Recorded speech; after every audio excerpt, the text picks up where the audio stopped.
एक गांव में एक किसान अपनी पत्नी के साथ रहता था। एक दिन वह किसान अपने खेतों की तरफ जा रहा था। तभी उसे एक गड्ढे में से आवाज आती है। अरे ये कैसी आवाज है? लगता है कोई कुत्ते का बच्चा है जो मुसीबत में है। मुझे इसे बचाना होगा, नहीं तो ये मर जाएगा। फिर वह गड्ढे में झांक कर देखता है तो उसे वहाँ एक छोटा सा कुत्ते का बच्चा दिखाई देता है। वह उसे देखकर दंग रह जाता है। उसका रंग नीला होता है। ये तो कोई कुत्ते का बच्चा लगता है, लेकिन ये तो नीले रंग का है। मैंने तो इससे पहले कभी भी नीले रंग का कुत्ता नहीं देखा। इसे घर ले चलता हूँ, सुमन तो इसे देखकर बहुत खुश हो जाएगी। फिर वह किसान उस बच्चे को निकालता है और अपने साथ लेकर घर की ओर चल देता है।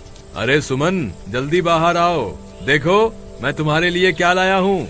तभी उसकी पत्नी बाहर आती है और कुत्ते के बच्चे को किसान के हाथ में देखकर चौंक जाती है। हाय, कितना प्यारा है, ये तो नीले रंग का है। अजी, ये आपको कहाँ से मिला? क्या मैं इसे अपने साथ रख सकती हूँ? मुझे बचपन से एक कुत्ते के बच्चे को पालने का बहुत शौक था। हाँ हाँ, क्यों नहीं, मैं इसे तुम्हारे लिए ही तो लाया हूँ। लेकिन ये आपको मिला कहाँ से? मैं खेत की तरफ जा रहा था, तभी अचानक गड्ढे से इसके रोने की आवाज आई। मैंने झांक कर देखा तो मुझे ये उसमें पड़ा हुआ मिला। ये जरूर भूखा होगा, तुम इसे कुछ खाने को दे दो। इतना बोलकर किसान वहाँ से चला जाता है।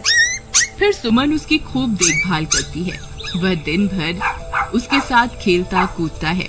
सुमन भी उसे पाकर बहुत खुश थी। वह कुत्ता पूरे गांव में आकर्षण का केंद्र था। वह जब भी गांव में घूमने निकलता, सारे गांव वालों की नजर उसी पर टिक जाती थी, क्योंकि किसी ने भी नीले रंग का कुत्ता पहले अपनी जिंदगी में कभी भी नहीं देखा था। अरे हरिया, देख तो, ये उसी किसान का पिल्ला है। तूने कभी नीले रंग का कुत्ता देखा है क्या?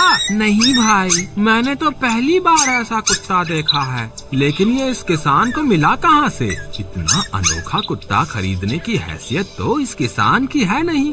अरे भाई, इससे तो ये किसी गड्ढे में पड़ा हुआ मिला था। मुझे तो लगता है जरूर ही ये कोई जादुई कुत्ता है। तुम्हें क्या लगता है बाजार में इसकी क्या कीमत होगी? भाई, ये तो नायाब चीज है, ये तो अनमोल होगा। इसके हमें मुंह मांगे पैसे मिलेंगे।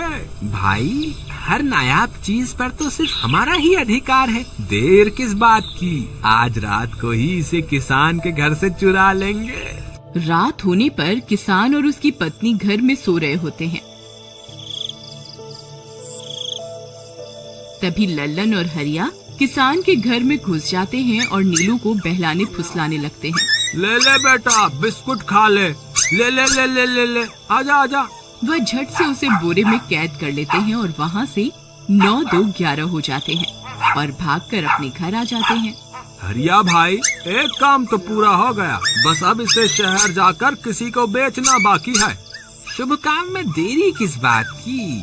हम कल सुबह होते ही इसे शहर जाकर किसी को बेच आएंगे। अगले दिन सुबह होने पर वे दोनों नीलू को बोरे में डालते हैं और उसे बेचने के लिए निकल पड़ते हैं। रास्ते में उन्हें एक सेठ मिलता है। उसे उस बोरे में से अजीब अजीब सी आवाजें आती हैं। अरे भाई, रुको रुको, इस बोरे में क्या भर कर ले जा रहे हो? भाई, ये एक जादुई कुत्ता है। ऐसा कुत्ता पूरी दुनिया में केवल एक ही है। ऐसा कैसे हो सकता है भाई? जरा मुझे भी तो दिखाओ। वह सेठ नीलू को देखकर चौंक जाता है। तुम्हें इसके लिए 100 सोने की मुद्राएं देनी होंगी। ठीक है, मुझे मंजूर है। लो, ये लो तुम्हारी 100 मुद्राएं। आज से ये कुत्ता मेरा हुआ। वहीं दूसरी तरफ नीलू को घर में न पाकर सुमन और किसान परेशान हो जाते हैं। सुमन का रो रो कर बुरा हाल हो जाता है। नीलू, तुम कहाँ चले गए? तुम्हारे बिना मैं कैसे जीऊंगी? वापस आ जाओ ना नीलू। अजी, मेरे नीलू को कहीं से भी ढूंढ कर लाइए। जब तक वो वापस नहीं आएगा मैं खाना नहीं खाऊंगी। ठीक है, तुम रोना बंद करो, मैं उसे ढूंढ कर लाता हूँ। फिर किसान गांव में लोगों से नीलू के बारे में पूछता है। अरे भाई, मैंने तुम्हारे कुत्ते को देखा था। वो लल्लन और हरिया तुम्हारे घर से बोरे में किसी को भरकर ले जा रहे थे। वो अवश्य ही तुम्हारा कुत्ता होगा। फिर किसान भागता हुआ लल्लन के घर जाता है। लल्लन, मुझे पता चल गया है, तुम्ही ने मेरे नीलू को चुराया है। उसे अभी के अभी वापस लौटा दो, नहीं तो मुखिया से कहकर तुम्हें कड़ी से कड़ी सजा दिलवाऊंगा। अरे हरिया भाई, इसे कैसे पता चल गया? मुझे लगता है किसी ने हमें उसे चुराते हुए देख लिया होगा। मुझे अभी के अभी मेरा कुत्ता वापस करो, नहीं तो अच्छा नहीं होगा। भाई तुम्हारे कुत्ते को तो हमने 100 मुद्राओं में बेच दिया। अब तुम चाहो तो सारी मुद्राएं रख लो और हमें छोड़ दो। नहीं नहीं, मुझे मेरा कुत्ता ही चाहिए। तुम्हारे पास कल सुबह तक का वक्त है। कैसे भी करके उस व्यापारी को ढूंढो और मुझे मेरा कुत्ता वापस ला कर दो, नहीं तो जेल जाने के लिए तैयार हो जाओ। इतना बोलकर किसान वहाँ से चला जाता है। अरे मर गए रे, अब क्या करें? ये तो थानेदार की धमकी देकर गया है। लल्लन भाई, मुझे जेल नहीं जाना, कुछ करो ना।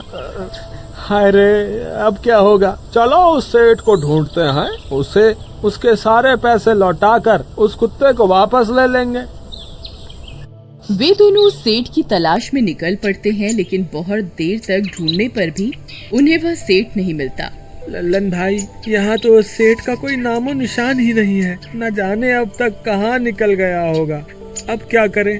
हमारे पास कल सुबह तक का ही वक्त है। अरे आर्या, वो देख, ये तो बिल्कुल किसान के कुत्ते जैसा ही लग रहा है। तुम्हारी आंखों में मोतियाबिंद हो गया है क्या? बेवकूफ, किसान का कुत्ता नीले रंग का था और ये तो भूरे रंग का है। क्या तुम्हें नीले और भूरे रंग में फर्क दिखाई नहीं देता? अरे तो क्या हुआ, अगर हम इसे नीले रंग से रंग दें तो उसके बाद ये हूबहू नीलू जैसा ही दिखेगा।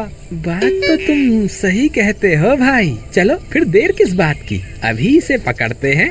फिर वे दोनों उस कुत्ते को पकड़कर अपने घर ले जाते हैं और नीले रंग का पानी घोलकर उसे उसमें डुबो कर उसका रंग भी नीला कर देते हैं। अरे भाई हरिया, ये तो बिल्कुल नीलू जैसा ही दिख रहा है। फिर अगले दिन वे उस कुत्ते को अपने साथ लेकर किसान के घर जाते हैं। अरे भाई मोहन, देखो हम तुम्हारे लिए क्या लाए हैं। जल्दी आओ, तुम्हारा नीलू वापस आ गया है, जल्दी आओ। किसान और सुमन की खुशी का ठिकाना नहीं रहा। लल्लन और हरिया, तुमने गुनाह तो बहुत बड़ा किया था, लेकिन वक्त रहते तुमने अपनी गलती को सुधार लिया, इसलिए मुझे तुमसे अब कोई शिकायत नहीं है। तुम दोनों जा सकते हो। फिर वे दोनों वहाँ से निकल जाते हैं। नीलू, तुम वापस आ गए। मुझे तुम्हारी कितनी फिक्र हो रही थी। कहाँ चले गए थे तुम? हाँ, आज के बाद मैं तुम्हें कभी अकेला नहीं छोड़ूंगी। मेरा नीलू इतने दिनों बाद घर आया है, इतना गंदा भी हो गया है। चलो अब हम नहाई करेंगे। फिर सुमन उसे नहलाने लगती है। अरे मेरा नीलू नहाई करेगा, इतना गंदा हो गया है। पानी उसके ऊपर पड़ते ही वह कुत्ता छटपटाने लगता है। अरे क्या हुआ नीलू, तुझे तो नहाना बहुत पसंद था, आज क्या हो गया तुझे? तभी उसका सारा नीला रंग उतरने लगता है। अरे ये क्या, इसका रंग क्यों उतर रहा है? तभी वह कुत्ता गुस्से में आकर सुमन को काट लेता है। अरे मर गई रे, हाय रे। अरे सुनो जी, इसने तो मुझे काट खाया। हाय रे अजी, सुनते हो? जल्दी आओ, मुझे लगता है ये हमारा नीलू नहीं है। देखो, इसका तो सारा रंग ही उतर गया। ये तुमने ठीक नहीं किया लल्लन, अब मुझसे बुरा कोई नहीं होगा। फिर किसान गुस्से में लल्लन और हरिया के घर जाता है। ए लल्लन, दरवाजा खोल। ए लल्लन, जल्दी दरवाजा खोल, नहीं तो इसे तोड़ दूंगा। आज तुझे मुझसे कोई नहीं बचा सकता। अरे मर गए रे, ये तो उसी किसान की आवाज है। लगता है इसे हमारी तरकीब के बारे में पता चल गया। अरे क्या हुआ भाई, इतने गुस्से में क्यों हो? तुम्हें क्या लगता है मैं बेवकूफ हूँ? तुम किसी भी आवारा कुत्ते को नीला रंग चढ़ाकर हमें दे दोगे और हम मान लेंगे कि वो नीलू है। भाई हमें माफ कर दो, हमने उस सेठ को ढूंढने की बहुत कोशिश की, लेकिन उसका कोई नामो निशान नहीं मिला। भाई तुम ये 100 मुद्राएं रख लो, अब इससे ज्यादा हम तुम्हारे लिए और कुछ नहीं कर सकते। अगर तुम चाहो तो हमें जेल भिजवा दो, हम दोनों अपनी गलती की सजा काटने को तैयार हैं। किसान उदास हो जाता है और उनसे 100 मुद्राएं लेकर वापस अपने घर आ जाता है। मुझे माफ कर दो सुमन, मैं तुम्हारे नीलू को नहीं ढूंढ पाया। ये लो, ये 100 मुद्राएं हैं। नीलू को बेचने पर उन्हें इतने पैसे मिले थे जो उन्होंने मुझे दे दिए हैं। उन्हें अपनी गलती का बहुत पछतावा है, लेकिन अब कुछ नहीं हो सकता। नहीं, मेरा नीलू जरूर वापस आएगा। हम एक काम करते हैं, कल सुबह इन 100 मुद्राओं का भोजन खरीदकर गरीबों में बांट देंगे। क्या पता उनकी दी हुई दुआओं से हमारा नीलू वापस आ जाए। अगले दिन सुबह होने पर वे दोनों उन पैसों से गरीबों में भोजन बांट देते हैं और वापस अपने घर की ओर चल देते हैं। तभी उन्हें कुछ आवाजें सुनाई देती हैं। वे दोनों चौंक जाते हैं। अरे ये तो मेरे नीलू की आवाज है। नीलू, नीलू तुम कहाँ हो? तभी सामने से नीलू भागता हुआ उनके पास आता है। नीलू तुम वापस आ गए, तुम कहाँ चले गए थे? मैं तुम्हारे बिना कितनी उदास हो गई थी। किसी ने सच ही कहा है, दुआओं में बहुत शक्ति होती है।